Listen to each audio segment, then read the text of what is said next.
vai mais filmar. Plim, plim, plim, plim. Diretora precisa aparecer, né? Oh, nossa diretora. Vou dar um abraço nela. Dá licença, então. Vamos lá. A educação e saúde gostou da sua da então, quer tomar lá Isso. Tá bom, muito obrigado. Ah, apareceu o rei. É, eu tô vendo pelo... Gota, né? Gota. Esse é o Vasquez. Oi, desculpa.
especial falar um pouquinho com vocês de uma doença muito importante, que é a asma, tá? Para vocês terem uma ideia, eu já estou formado há 3 anos. Quando eu entrei na faculdade, em 1987, estava começando a se falar em AIDS. Talvez se naquela época a gente tivesse estudado mais, feito isso, hoje a AIDS não estaria estudada, mas nunca é tarde para a gente começar a aprender um pouquinho sobre essa doença, que vai ser o dia a dia, infelizmente, de todo mundo, de vocês que estão crescendo e vão conviver quando tiverem adultos com essa doença. Tá bom? Além de AIDS, vamos falar sobre outras 2 doenças que eu acho que são muito importantes, porque são as doenças que mais matam, são as doenças cardiovasculares. Tá? No final, eu vou fazer 2 coisas. Eu vou abrir um espaço onde todo mundo aqui vai poder tirar dúvidas sobre as doenças que eu falei, sobre outras doenças, que vocês querem saber, aproveitem. E tem hoje um médico aqui à disposição de vocês para tirar todas essas dúvidas. Bom, no final também, eu vou mostrar uma coleção de livros na qual a palestra foi baseada. Tá? Isso aqui é para quem não estiver interessado, quiser aprender um pouquinho mais, eu vou ensinar como é que faz para adquirir o material. Desde já, eu quero deixar bem claro que isso não tem vínculo comercial nenhum com a escola, tá? Que ninguém é obrigado a adquirir nada. Se no final alguém se interessar, eu explico como é que faz para adquirir. Tá bom? Infelizmente, por causa da qualidade dos slides, talvez não dê para ver tudo direitinho. Mas vamos fazer um esforço que a gente consegue ver bastante coisa. Tá? Vou começar falando então sobre o nosso corpo. Nosso corpo ele funciona mais ou menos como uma orquestra, onde cada órgão vai funcionar como um instrumento. Então, se numa orquestra um instrumento não está tocando direito, o que acontece com a música? Não sai boa. A mesma coisa com o nosso organismo. Se um dos nossos órgãos não estiver estiver funcionando direitinho, todo o organismo vai sofrer com isso, né? Quais são as doenças que mais matam? Eu já falei para vocês, são as doenças cardiovasculares, as doenças relacionadas com o coração e com os grandes vasos. Esse aqui é o coração do jeito que a gente estuda lá na faculdade. Então, é um órgão super complicado, que provoca doenças super complicadas e que são as doenças que mais matam. Para que serve o coração? Para bombear sangue. Por quê? Porque ele bombeia sangue, leva oxigênio, leva nutriente a todo o nosso organismo, né? Só que o coração, para continuar batendo, ele também precisa receber sangue, também precisa receber oxigênio, também precisa receber nutrientes. Ele vai receber isso daí através dos vasos coronários. São os vasos que levam sangue do próprio coração. Por isso que o coração consegue bater. Agora, o que acontece se um desses vasos aqui se entope? Vai chegar sangue no coração? Não. Esse coração vai fazer o que então? Vai parar de bater. Está aí o infarto, a parada cardíaca, que é a doença que todo mundo conhece, porque é a doença que mais mata. Tá? Bom, o que a gente faz quando tem um entupimento de um vaso desse? A gente pode fazer o quê? Pode pegar esse vaso que está entupido, tirar e colocar um vaso novo no lugar. Que vaso que a gente coloca? Uma veia chamada safena. Então vai fazer o quê? Uma cirurgia de ponte de safena. É isso que é a cirurgia de ponte de safena, feita no caso do infarto. Essa é a doença que mais mata. Quais são as causas de um infarto? Obesidade, né? Pessoa muito gorda, alcoolismo, bebida, tá? Fumo, cigarro, isso tudo provoca infarto, aumenta a chance de infarto. Estresse, pessoa muito estressada. Então tudo isso tem que ser evitado. E também tem uma outra causa muito grande de infarto, que é a hipertensão, a pressão alta. Que é uma causa muito importante de infarto. Por quê? Porque esse coração ele começa a bater com mais força, com mais pressão, aumenta a pressão do indivíduo. A nossa cabeça tem o cérebro. O cérebro, ele comanda todas as nossas funções. E ele é cheio de vasos sanguíneos. O que acontece quando essa pressão aumenta? Esses vasos, eles vão funcionar que nem uma bexiguinha. Eles vão enchendo, aumenta a pressão, vai enchendo, chega uma hora que esse vaso estoura, e vai acontecer o que com esse sangue? Vai escorrer, vai derramar. Vai vir aquela doença que também todo mundo já ouviu falar, que é o derrame cerebral. Já viram um cérebro depois de um derrame? Fica assim. Dependendo da região onde esse vaso estoura, vai ter essa consequência. Tudo isso daqui, ó, é sangue na cabeça do indivíduo. Era um jovem de 23 anos que tinha pressão alta, não sabia, não se tratou, teve um derrame e morreu. Então, pressão alta é coisa só de velho? Não. Jovem também pode ter pressão alta. E como que faz para saber se tem pressão alta? Passa mal. Como é que faz? Mede.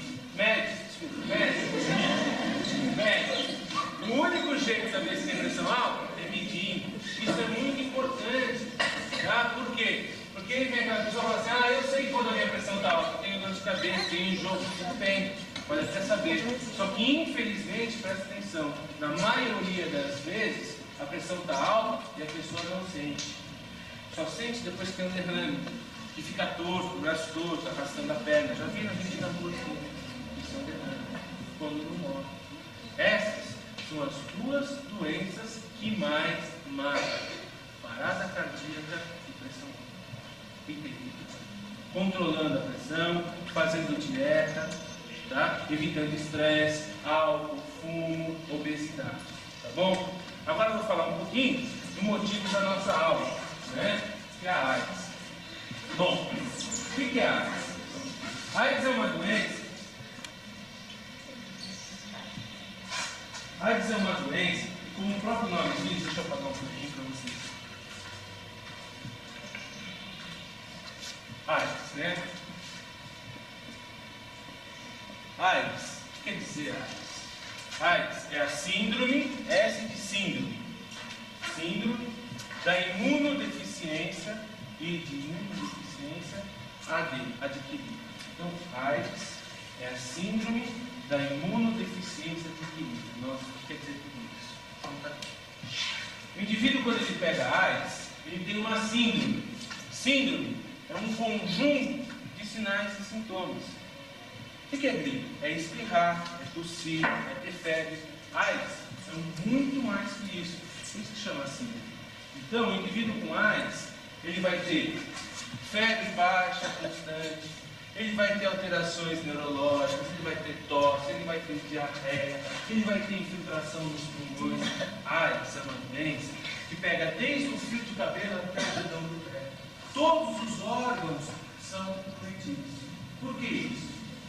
AIDS é causada por um vírus. Como é que é o nome dessa AIDS? Esse vírus, o que ele faz? Ele ataca as células de defesa da pessoa. Então, o indivíduo que tem AIDS, ele perde as defesas, ele fica fraco.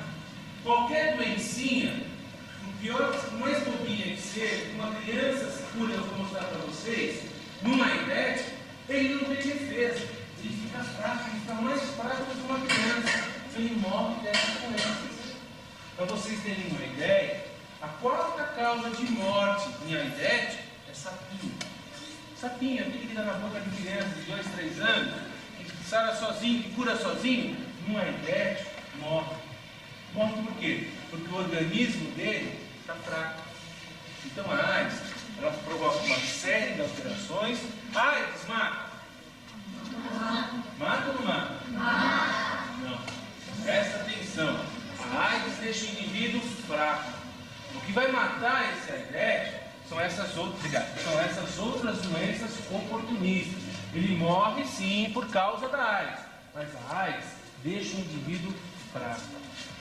Deu para entender a diferença? Ele morre de pneumonia, ele morre de sapinho, ele morre de diarreia. Não diarreia. AIDS deixa ele fraco, acaba. Tá bom? Bom, como é que fica então o indivíduo com AIDS? Tem algumas fotografias, só para vocês terem uma ideia. Essa daqui, ó, é a boca de um indivíduo com sapinho, que eu expliquei para vocês. Então, vocês já viram o sapinho na boca da criança, né? Aquela feridinha no cantinho. Numa ideia, pega toda a língua, pega toda a cavidade bucal, pega todo o sistema digestivo. Isso daqui é fungo, é bolor, na boca do indivíduo. Esse indivíduo é tão fraco, que ele morre de sapinho. E vai morrer. Olha, é um indivíduo barbado, tem barba, está com sapinho na boca inteira e vai morrer. De tão devastadora que essa doença. Não tem cura. Pegou, morreu. Mais cedo ou mais tarde. A gente vai falar depois do tratamento para vocês. Tá? Bom, aqui infelizmente está muito claridade. São algumas manchinhas que começam no corpo do indivíduo. Essas manchinhas elas podem acontecer no corpo, pode acontecer na boca. Isso daqui é a boca do indivíduo com AIDS. Os dentes, isso daqui, ó, é um câncer que dá na boca do indivíduo com AIDS. Você imagina ter um câncer na boca porque tem AIDS. Esse câncer na boca, dessas pessoas que pegam AIDS, tem vários grupos de risco. Quem são os grupos de risco? O que é grupo de risco? São aquelas pessoas que mais têm chance de pegar AIDS. Quem são as pessoas que mais têm chance de pegar AIDS? Os viciados em drogas. Além de todos os problemas que a droga traz para o indivíduo, no corpo dele, ele ganhou mais um agora. É a AIDS. Por quê? Quais são as formas de contágio da AIDS? Quais são, pessoal? Você sabe. Sangue, principalmente. Alfabeto. Pessoal, sangue. Tá? Por quê? Como é que funciona o viciado em como é que funciona o problema do drogado? O drogado nunca está sozinho. Ele forma uma rodinha. Ele pega uma agulha, uma seringa, põe um pouquinho de droga, injeta um pouquinho na dele, né? Começa a ter barato e passa para o colega do lado. O do lado passa para o outro, passa para o outro, passa para o outro, passa na rodinha inteira. Se um ali tiver a AIDS, o que vai acontecer? Todo mundo vai pegar AIDS. Tá? Então, sangue contaminado, Transfusão de sangue pode pegar AIDS? Pode. É mais difícil pegar AIDS hoje em dia por causa da transfusão. Por quê? Porque todos os lugares que chamam banco de sangue, que é onde tira sangue para doar sangue, eles já estão aparelhados para investigar se tem AIDS ou não e não usam aquele sangue. É muito mais difícil, é quase impossível, mas pode pegar com transfusão de sangue. Tá? Peixe pode pegar AIDS? Não. Por quê? Não tem vírus na saliva?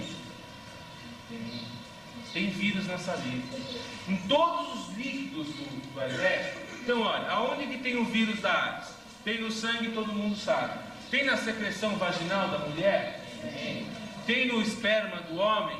Tem. Tem na saliva? Tem. Tem na lágrima? Tem. Tem na urina? Tem. Tem nas fezes? Tem. Mas só pega da onde? Do sangue, da secreção vaginal e do esperma. Por quê? Porque nesses 3 lugares é onde ele tem mais concentração e ele está mais apto a sair e infectar. Ele está mais com vontade de infectar outras pessoas. Na urina tem, mas não pega. Nas fezes tem, mas não pega. Na saliva tem, mas não pega. Por isso que quando beija não pega AIDS. Tá bom? Bom, como é que fica o AIDS? Começa assim, né? Na rodinha, usando droga, todo mundo lá, no curtinho barato. Só que depois ele começa a ter essas manchas aqui no corpo dele. Igual aquela que ele teve na boca.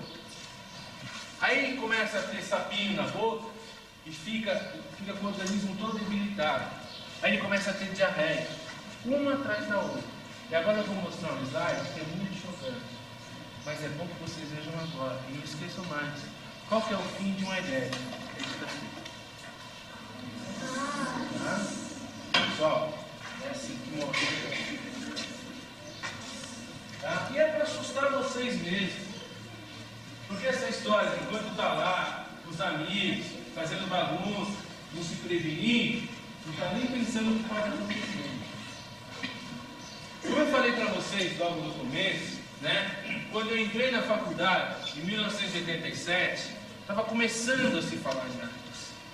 A última estatística do governo, tá, é que tem mais ou menos no Brasil, esses casos são confirmados, 89 mil casos de pessoas assim. Para cada um que está assim, tem 10 que tem o vírus e não tem sintomas. Então eu vou explicar umas coisas importantes para vocês agora sobre elas. O que acontece quando o indivíduo pega o vírus? Daqui é uma pirâmide, tá? Quando o indivíduo pega o vírus, ele já tem AIDS? Não. Quando o indivíduo pega... Não, é importante que é, porque aí todo mundo aprende. Quando o indivíduo pega o vírus, ele não é aidético ainda. Ele se chama HIV positivo.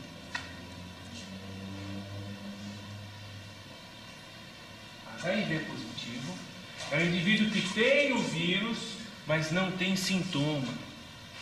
Você sabe aquele jogador de basquete norte-americano?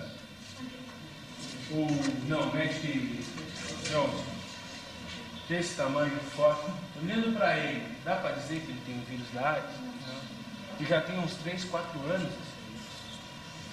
Então, essas pessoas são HIV positivos. É isso que preocupa a gente. Por quê? Porque aqui em cima na pirâmide, quem é que está aqui? Aqui está quem tem AIDS.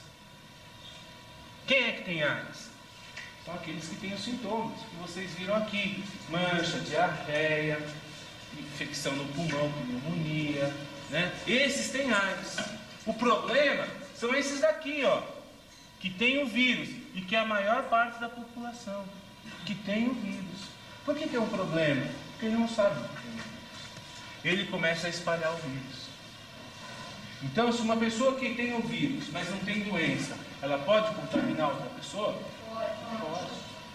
Então é com esses que a gente tem que se preocupar. Quem de olhar assim no rosto dá para saber se tem AIDS? Então, se AIDS pega por relação sexual e pega por drogas, o que a gente tem que fazer? Drogas, evitar. E relação sexual, se precaver. Tá bom? Só tem um jeito de não pegar AIDS. é sabendo o que é AIDS, sabendo como se pega a AIDS e evitando. Não tem outro jeito. E se a AIDS não fosse importante, pessoal, não estava todo mundo aqui hoje, num sábado de sol, né, assistindo uma palestra sobre AIDS. Eu não tinha vindo até aqui para falar com vocês se isso não fosse importante. Porque assim, olha, pessoas com AIDS tem 89 mil.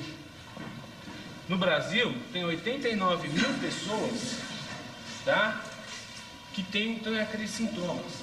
Para cada uma pessoa que tem os sintomas, mais ou menos, existem 10 pessoas, isso é estatística, 10 pessoas que são doentes, que são portadoras do vírus. Então, que tem o vírus no Brasil, são mais ou menos 890 mil pessoas infectadas, passando para o outro. Em São Paulo, no estado de São Paulo, tem mais ou menos 1/3 disso daqui. São 300 mil pessoas. Isso daqui é quase 1% da população. Mais ou menos, existe mais ou menos em São Paulo uma pessoa portadora do vírus para cada 80 a 100 habitantes. Sabe o que isso quer dizer? Que a hora que você está num lugar que tem 80 pessoas, estatisticamente, ali tem alguém com vírus da AIDS. Então, se aqui tivesse 80 pessoas, estatisticamente, podia ter alguém já com o vírus sem saber? Podia ou não podia? A AIDS está muito mais perto da gente do que a gente imagina. Então, quando você está lá pegando o ônibus, você pode estar pegando o ônibus junto com alguém que tem vírus? Pode. Você vai numa festa, você vai no cinema, você pode estar indo junto? Pode. Porque muitos de vocês já estão convivendo com pessoas com vírus da AIDS e não sabem. Bom, pessoal, eu quero que sobre um espaço bem grande para a gente poder tirar as dúvidas.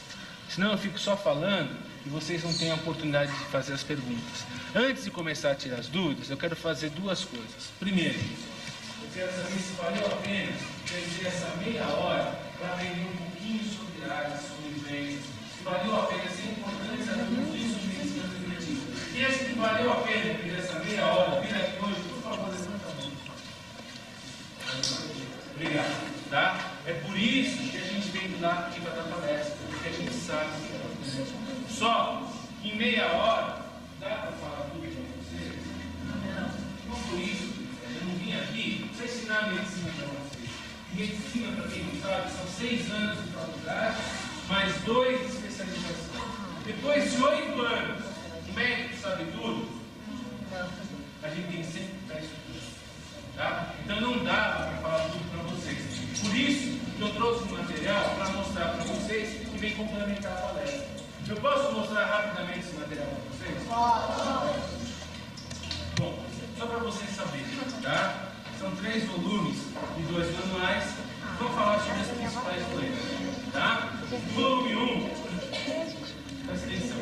O volume 1 vai falar sobre uma série de doenças da criança: cachumba, catapora, sarampo, rubéola. Vai falar sobre problemas do pulmão, do coração. Então vai falar da cirurgia de ponte safena, vai falar dos problemas do cigarro, tá? Tudo isso na forma de perguntas e respostas. O volume 2, pessoal, vai falar sobre algumas doenças de pele, problemas dos olhos, sexualidade, etc. E o volume 3 é o mais importante, tá? Só para vocês terem uma ideia do contato.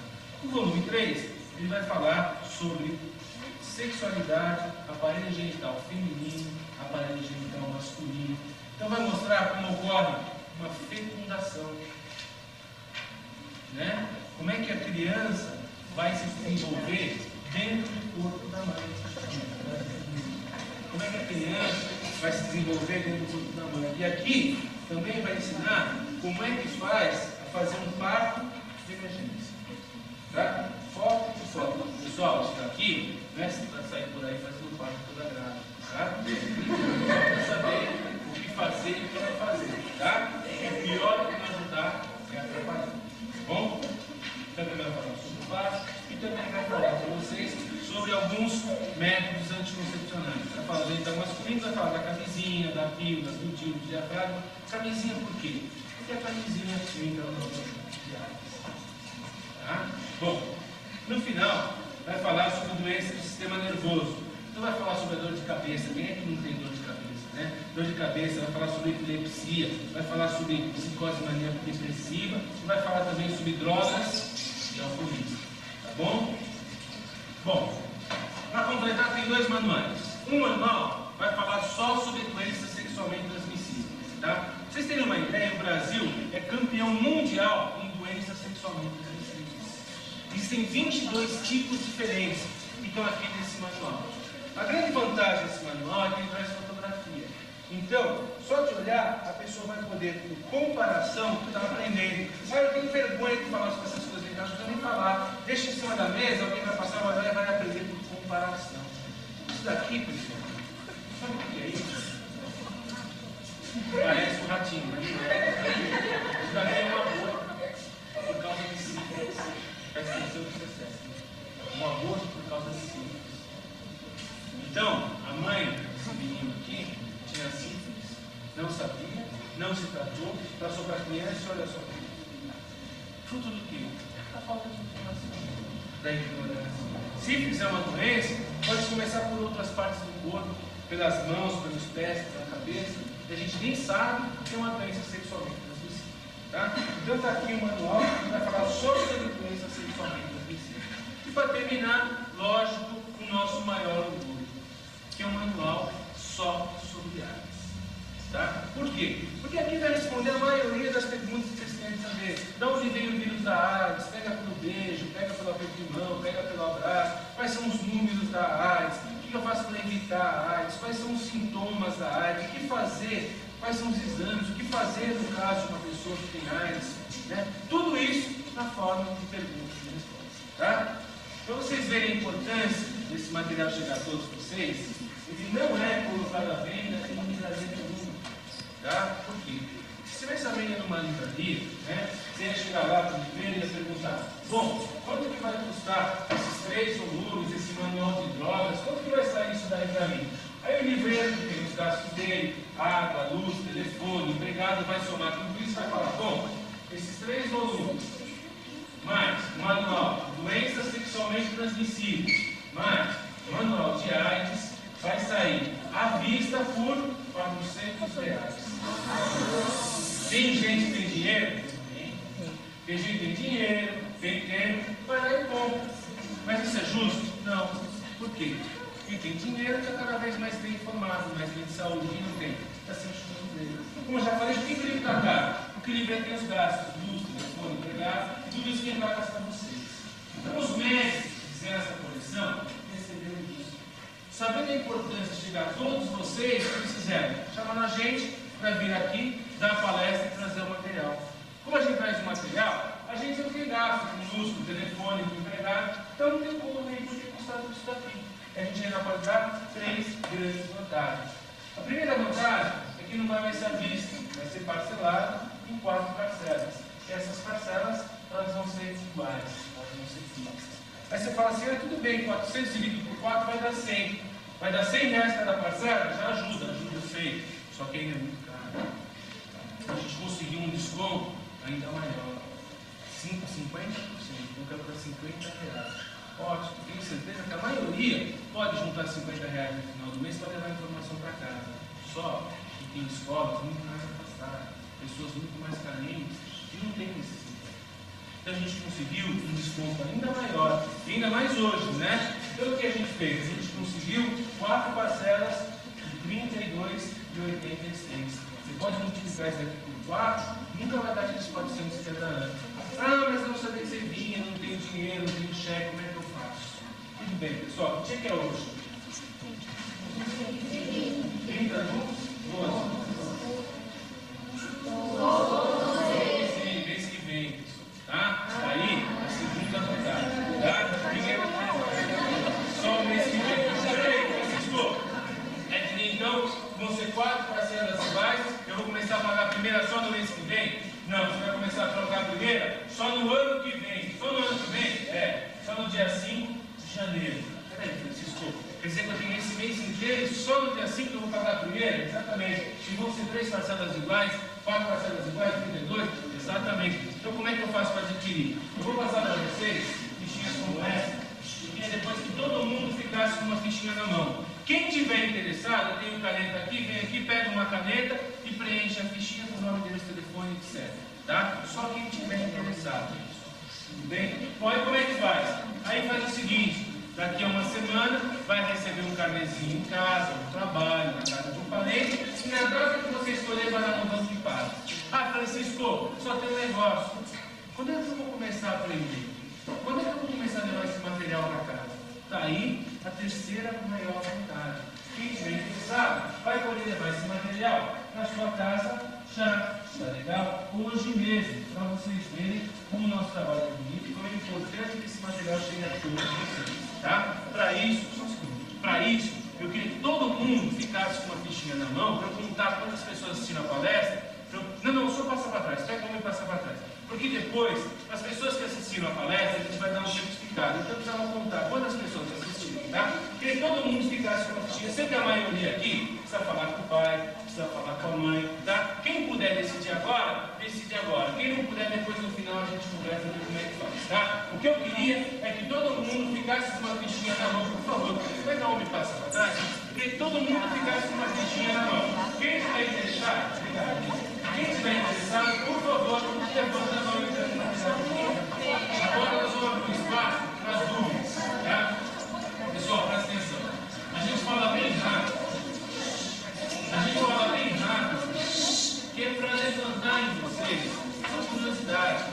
Não adianta nada eu vir aqui ficar falando um monte de coisa que vocês às vezes não se interessam. O que eu vim fazer aqui foi levantar a curiosidade de vocês. Agora, a gente vai tirar as dúvidas. Eu queria ter os pais presentes e as mães e os professores, então, se tivesse alguma dúvida, a senhora diretora, se quiser fazer algum comentário, e senão a gente começa a tirar dúvidas dos alunos.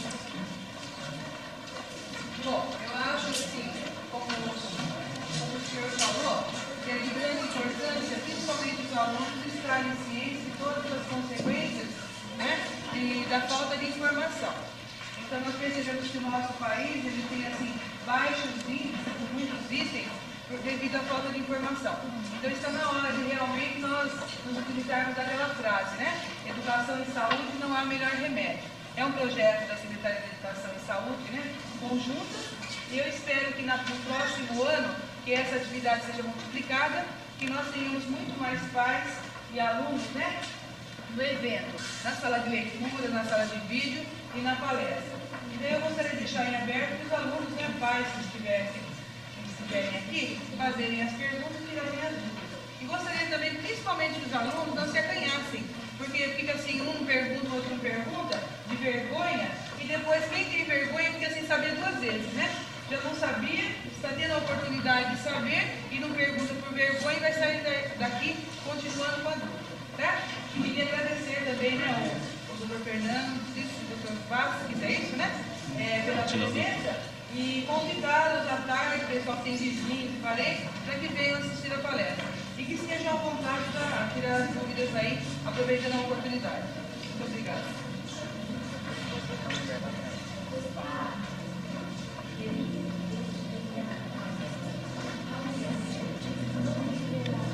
Porque quando você chama muito diferente, é fácil. As meninas para dançar. Mas o grupo foi mas foi Espero que eles tenham gostado.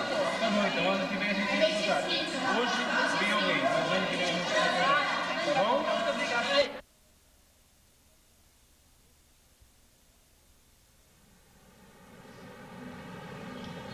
Meu nome é Marco Antônio Spinelli, eu sou médico psiquiatra, trabalho com psiquiatria hospitalar, com psiquiatria da adolescência e sou, aqui no Grupo Biologia e Saúde, sou ligado à coordenação da equipe de empresas. Esse vídeo que nós vamos fazer agora, que nós vamos produzir agora, vai falar sobre alcoolismo e tem a intenção de ajudar os acadêmicos que quiserem, porventura, incluir esse assunto na sua palestra, retirar algumas das informações que eu vou fazer aqui, que eu vou falar aqui. Bom, a nossa história começa com um homem de 35 anos, num leito de hospital que eu trabalhei, hospital universitário. Ele está gritando, está amarrado na maca, e a cabeça dele fica sendo percorrida por vozes que ordenam coisas para ele, que ordenam que ele se atire pela janela, que ordenam que ele mate alguma pessoa da enfermagem, que dizem que ele vai ser assassinado. Essa vivência terrificante que ele está tendo agora, 6 horas da tarde, na hora que está se aproximando a troca de plantão, é a vivência de uma pessoa que está entrando em delirium tremens. E a hora que o delirium tremens começa, assim, a abstinência alcoólica começa, normalmente é nessa época, nessa hora que está acabando a luz do dia, final do dia. E a vivência é tão terrificante que você precisa de várias e várias faixas de gás, várias faixas para amarrar essa pessoa ao leito. E precisa de doses altas de sedativos para que esse sistema nervoso se aquiete. O delirium tremens é uma urgência médica. Pode levar à morte, pode levar a transtornos metabólicos vários. E ele só tem 35 anos. Ele não recebe visita de ninguém, ele perdeu a esposa, que se separou, que não quer que os filhos tenham contato com ele. A família dele mora no interior e também perdeu contato, desistiu de tentar ajudá-lo. O nome dele, vamos chamá-lo de José, vamos chamar um nome comum. José, de 35 anos, não tem mais razão nenhuma para viver. O fígado dele já apresenta lesões por causa do consumo excessivo de álcool. Ele está bebendo cerca de 1 litro de cachaça por dia. E trabalha em pequenos bicos. Ele que já trabalhou como auxiliar administrativo, ele que já conseguiu, durante uma época da sua vida, uma boa inserção profissional, um bom salário. Agora ele está lá. Diz a música do poeta que está lá um corpo estendido no chão. Está lá o corpo de José estendido no leito da UTI. Que perspectiva que ele tem? E, sobretudo, o que a gente pode fazer para ajudá-lo? O que aconteceu na vida de um homem que tinha família, que tinha filho, que tinha emprego, que tinha uma vida que a gente chama de uma vida comum, de uma vida normal, mas que, se a gente olhar com calma, vai ver que é uma vida muito rica. O que aconteceu com esse homem para ele chegar nesse ponto? O que acontece com milhares de homens e mulheres no nosso país que chegam a esse ponto? 65% dos leitos dos hospitais psiquiátricos brasileiros são ocupados por alcoolistas. Muito se fala sobre tabagismo, muito se fala sobre drogas, mas a droga mais abusada, que provoca mais estrago, que destrói mais famílias no nosso meio, é o álcool. Então vamos começar contando mais ou menos a história de José, para a gente saber o que essa história tem de universal, o que essa história tem de comum para a maioria das pessoas. José começou a beber mais ou menos na época da adolescência dele. Nessa época ele não tinha nenhum indício diferente dos outros de que ele um dia viria a ser um alcoólatra. Vários dos amigos que bebiam com ele hoje bebem socialmente ou não bebem.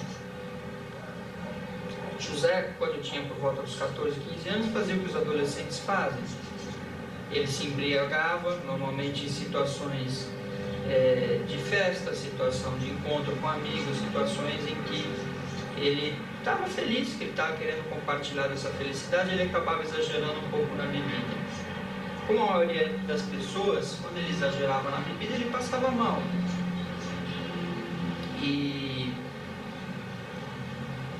os pais chamavam a atenção, a família chamava a atenção de que ele era muito jovem para ficar bebendo daquele jeito, mas nada que prejudicasse. Ele era um bom aluno, ele conseguiu terminar o segundo grau, ele repetiu de ano algumas vezes porque era meio preguiçoso, mas conseguiu terminar o segundo grau, coisa que no nosso país também é um feito, é uma conquista.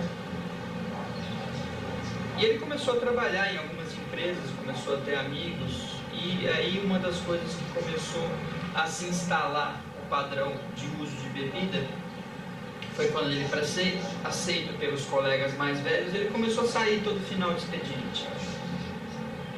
E todo final de expediente ele bebia um pouquinho mais frequente, era muito difícil que ele abusasse da bebida nessa época. Foi mais ou menos nessa época que ele conheceu a noiva, a futura esposa dele, ele estava noivando, e tudo parecia bem para a família e para o futuro desse rapaz. Foi a partir dessa introdução ao mundo dos adultos, dessa introdução ao mundo profissional, que ele começou a adquirir o hábito de todo final de expediente beber um pouquinho para soltar um pouco, relaxar um pouco depois de um dia inteiro de trabalho, um dia inteiro de estresse.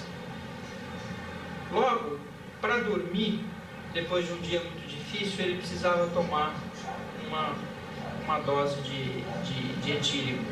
Quando eu falo uma dose de etílico, eu falo ou uma dose padrão de destilado como uísque, como cachaça. Cachaça é o nosso destilado mais consumido aqui no Brasil, ou 2 copos de cerveja ou de fermentados. 2 copos de cerveja, 2 copos de vinho, que são os fermentados mais consumidos aqui no Brasil. Ele precisava tomar uma dose de cachaça ou 2 copos de cerveja para conseguir embalar o sono. E aí que o consumo de álcool do José começou a ficar preocupante, porque ele começou a associar cada vez mais coisas com álcool. Então, para poder ficar desinibido, interessante, bom de papo, ele precisava sair com os amigos e tomar 1 ou 2, que aí ele conseguia falar. Para conseguir relaxar do dia, ele precisava tomar mais uma. Para ele dormir, ele precisava tomar mais uma. Dá para perceber a escalada? Dá para perceber que, de uma certa forma, o álcool vai se introduzindo dentro do hábito, dentro da existência da pessoa, de um jeito praticamente imperceptível. E eu vou dizer uma coisa para quem está assistindo. Eu nunca vi ninguém ficar dependente de propósito. Eu nunca vi ninguém chegar e falar: olha, eu vou me tornar um dependente, eu vou me tornar um alcoólatra, eu vou me tornar um dependente de droga, eu vou me tornar um dependente químico. Eu nunca vi ninguém falar isso. Todo mundo fala a mesma coisa. Não, eu paro quando eu quiser, eu consigo controlar, eu consigo me manter, não tem problema. O José não era diferente. Se alguém falasse: José, você está aumentando o teu consumo, você está exagerando, ele falava: não, eu estou bebendo com os amigos, eu bebo socialmente, não vai acontecer nada, eu paro quando eu quiser. Essa é uma frase que precisa ficar gravada na cabeça das pessoas. Eu paro quando eu quiser.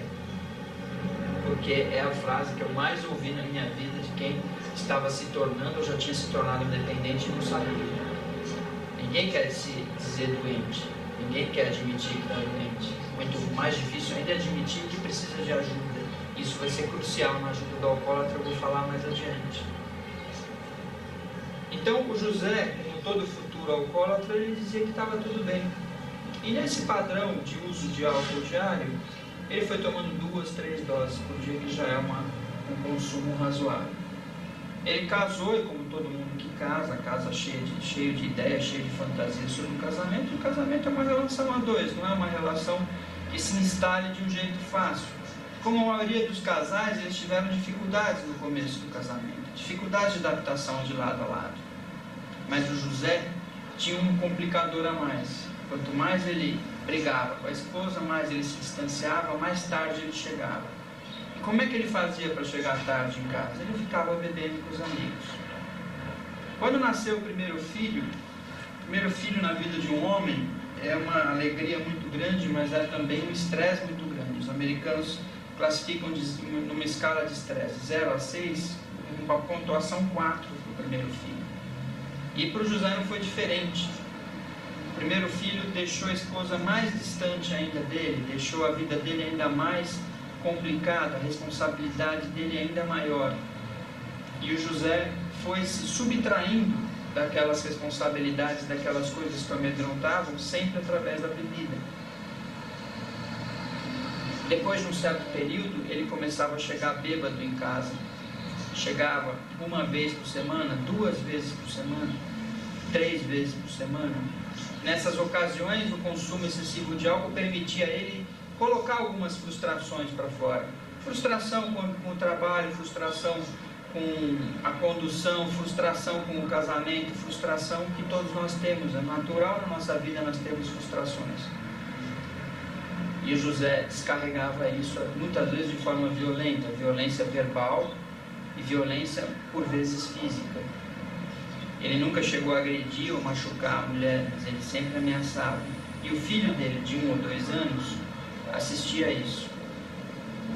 E assistia e não entendia. Só entendia que quando o pai chegava daquele jeito, ele precisava se esconder. Então, isso fecha uma primeira mensagem que a gente gostaria de passar na nossa aula.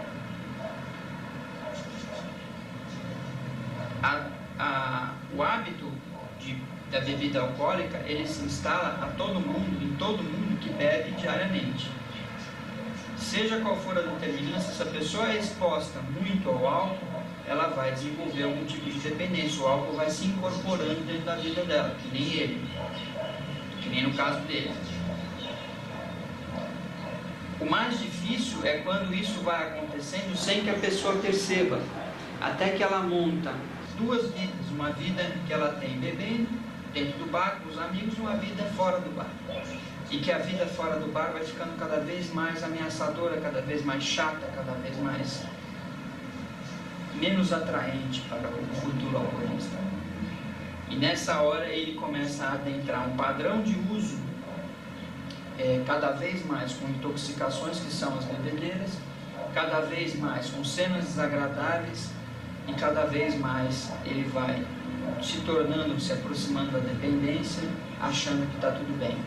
E a outra coisa importante é o que o filho dele estava presenciando, de ver um pai alcoolizado 2, 3 vezes por semana, de descobrir que ele tinha 2 pais, um pai que não bebe, que era carinhoso, que era alegre, que era brincalhão, que adorava o filho, e um pai que bebe, que é um pai violento, um pai agressor, um pai que bate sem motivo, um pai que ameaça a mãe dele, ameaça a paz do lar.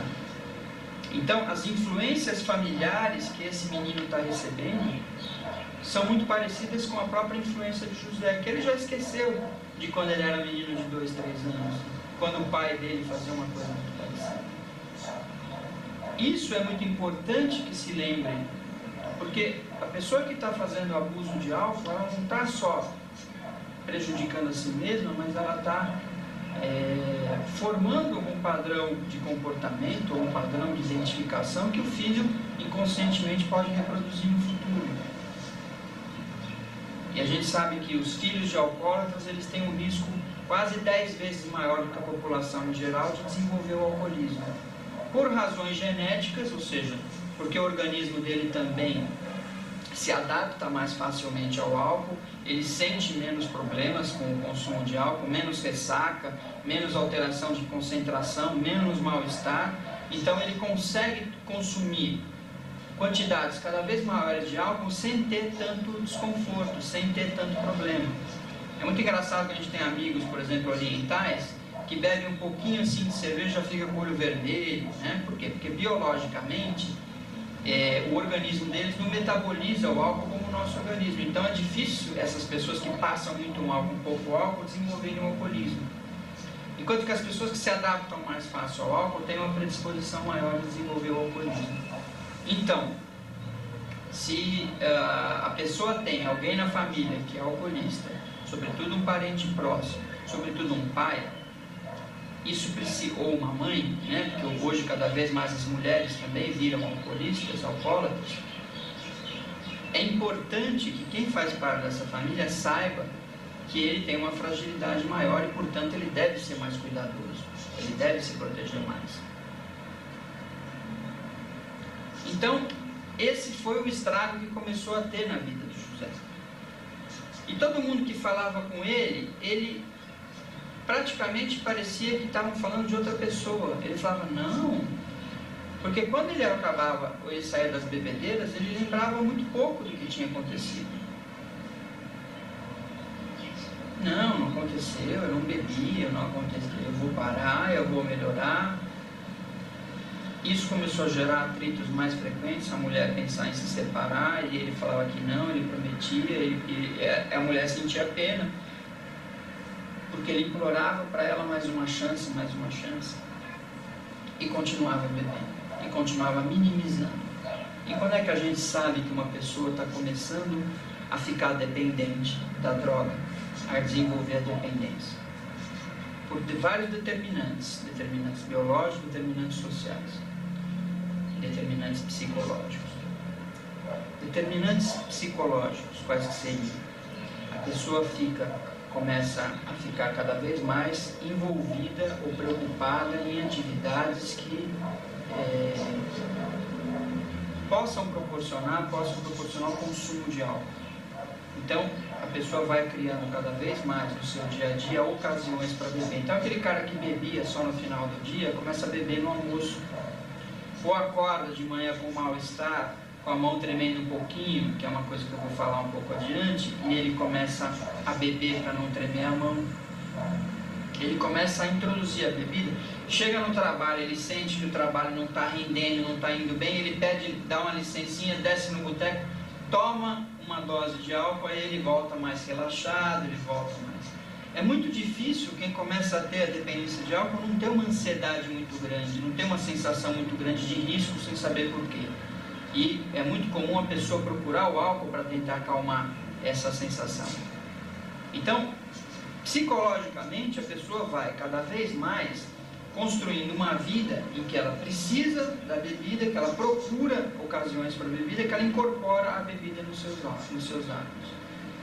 A pessoa tenta, o dependente, o doente, tenta interromper várias vezes o uso da bebida, mas isso também é infrutífero, ele também não consegue. E quando ele fala que ele quer parar, ele está sendo sincero. Mas quando chega num nível de dependência, ele tenta parar 20 vezes e não consegue. Ele começa a usar o álcool mais tempo do que ele gostaria, até um ponto em que o álcool começa a interferir nas funções básicas dele. Por exemplo, o nosso companheiro José, um belo dia, levou o filho para o boteco. Ele amava o filho dele, ele tinha orgulho do filho dele, ele levou o filho lá para o boteco. E dentro do boteco, ele começou a beber, começou a brincar. Quando ele foi embora para casa e chegou em casa, a mulher perguntou do filho. Ele tinha esquecido o filho no boteco. Felizmente, tinha um ou outro amigo menos bêbado que levou o menino para casa dele. Imagina a vergonha desse pai quando ele acordou no dia seguinte e contaram para ele. Mas ele negou, falou que não, o menino que fugiu, que o menino que se perdeu. Mas hoje em dia ele reconhece que ele esqueceu o filho dele. Ele reconhece chorando. Então, o álcool, ele vai tomando cada vez mais espaço e funções básicas da vida da pessoa começam a ser prejudicadas. Então, ele começou a faltar no trabalho porque passava mal. Ele começou a diminuir o ritmo dele ou ter uma piora de concentração, de memória. Ele começou a errar muito no trabalho. Ele começou a fazer bobagem. E coisas importantes, por exemplo, tinha uma reunião importante que ele não podia faltar, ele faltava por causa da bebida. Ele tinha que cuidar do filho dele, que a mulher ia para uma reunião na escolinha. Ele não ia ou ele não cuidava direito, deixava com a vizinha e ia beber.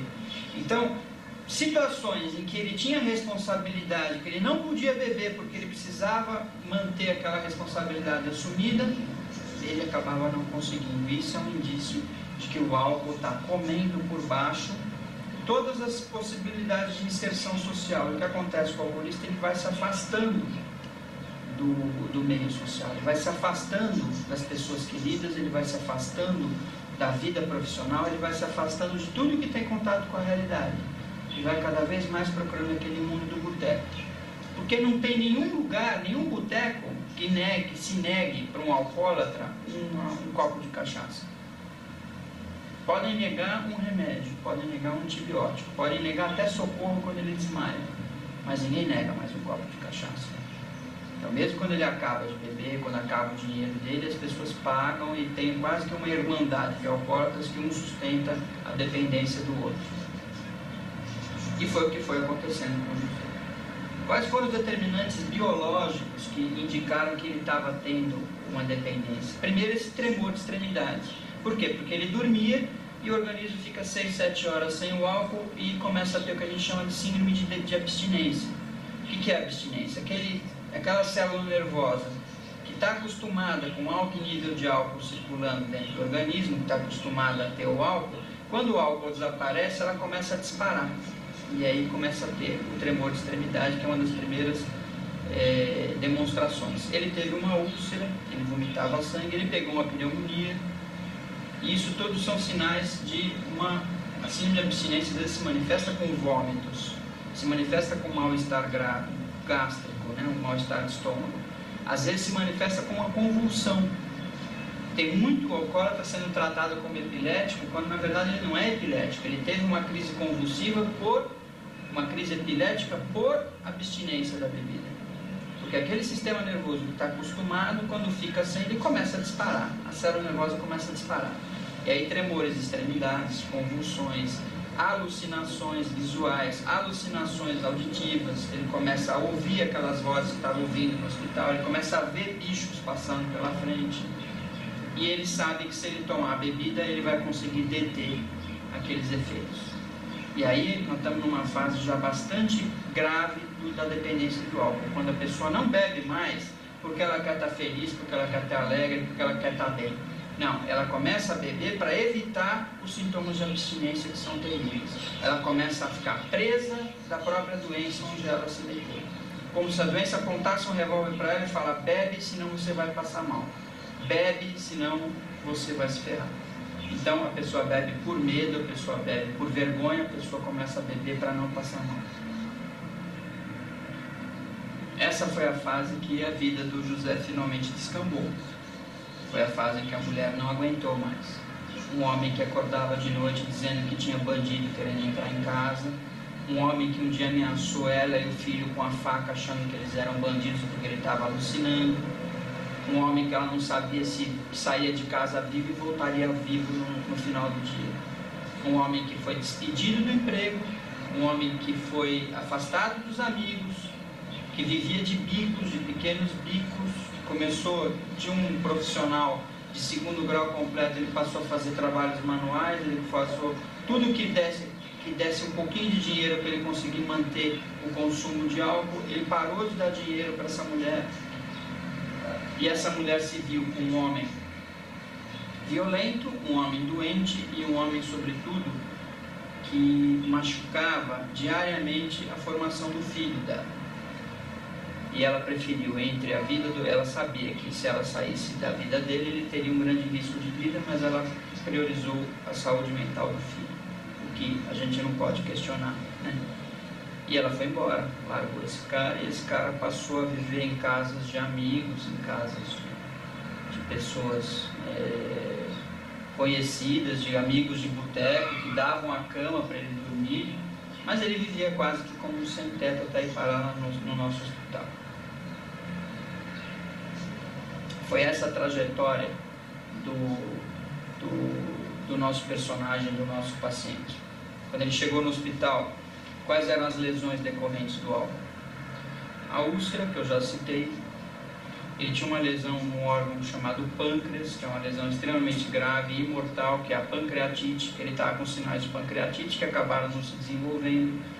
Ele estava todo amarelo, porque a lesão de fígado já estava começando a quase virar uma cirrose. Ele estava com uma anemia profunda e ele estava com uma neuropatia alcoólica. O que é isso? Ele estava com fraquezas de pernas e braços, determinados pelo depósito e pelo espólio de vitaminas do complexo B que o álcool determina. O álcool exige vitaminas do complexo B para sua metabolização. Ele estava profundamente desnutrido, porque o alcoolista, quando ele bebe muito, ele tem uma fonte de alimento, de calorias, sobretudo da bebida, e ele não sente fome. Então ele estava profundamente desnutrido. Portanto, o álcool, nesse organismo, como nos organismos dependentes, ele tem um efeito devastador. Ele não deixa nada inteiro. E ele começou lá no nosso hospital um lento processo de recuperação. Um processo que a gente carinhosamente foi conduzindo, repondo vitaminas, repondo alimentação, tratando os sinais de abstinência, desintoxicando aquele organismo, dando oportunidade para aquele fígado se recuperar, para o pâncreas se recuperar, para o pulmão se recuperar, para o sistema nervoso se recuperar. A memória mesmo dele foi progressivamente melhorando, que isso é uma coisa que acontece com o alcoólatra. Ele perde a memória, ele perde a potência sexual. Tudo isso foi sendo recuperado. E na medida que foi sendo recuperado, José foi percebendo o que ele tinha feito com a vida dele. Um trabalho do serviço social, a família dele foi convocada e, no meio de muito choro, de muitas lágrimas, a mulher ainda se sentia, ela não queria voltar a estar casada com ele, mas ela queria continuar ajudando, ela se importava com a vida dele. Foi chamada a família no interior também, e os irmãos resolveram adotá-lo se ele parasse de beber, se ele topasse o tratamento. E aí a gente vai para a parte mais difícil, para a parte do tratamento. Feita a recuperação hospitalar de José, o alcoolista, para poder se tratar, ele precisa de duas coisas fundamentais que os alcoólicos anônimos frisam muito. Ele precisa reconhecer que está doente, ele precisa reconhecer que precisa de ajuda. Para a gente reconhecer que está com uma gripe, para a gente reconhecer que precisa de uma ajuda para trocar uma lâmpada, é difícil. E ele tinha que fazer o que ele nunca tinha feito em momento nenhum, ele tomar consciência de que ele era um doente, de que ele era um alcoólatra, e que ele precisava de ajuda, e que ele precisava fazer jus a essa ajuda. E esse é o passo mais difícil no encaminhamento do alcoolista para o tratamento. Porque enquanto ele não chega a essa consciência, você pode falar 1000 vezes para ele que ele permanece fazendo a mesma coisa. E quando ele viu aquele menino que parecia ser o filho dele, ele tomou de súbito consciência, a gente percebeu que tinha uma oportunidade de tratar esse homem. Tinha uma oportunidade dele se recuperar. Ele continuou fazendo tratamento, seguimento com a gente, ele foi morar no interior, ele vinha uma vez a cada 15 dias para ser tratado, avaliado pelo clínico, avaliado pelo psiquiatra, avaliado pelo serviço social. Ele começou a frequentar um grupo de apoio, um grupo de amigos, de alcoólatras, e hoje em dia pode-se dizer que ele está recuperando uma parte da vida que ele perdeu. Ele está começando a trabalhar em pequenos, num bico, num escritório do irmão dele. Ele parou de beber, ele não aguenta mais ver bebida, por causa da lesão do pâncreas e do estômago. Só de pensar em bebida ele já passa mal. E ele está tentando recomeçar a vida dele que quase foi destruída.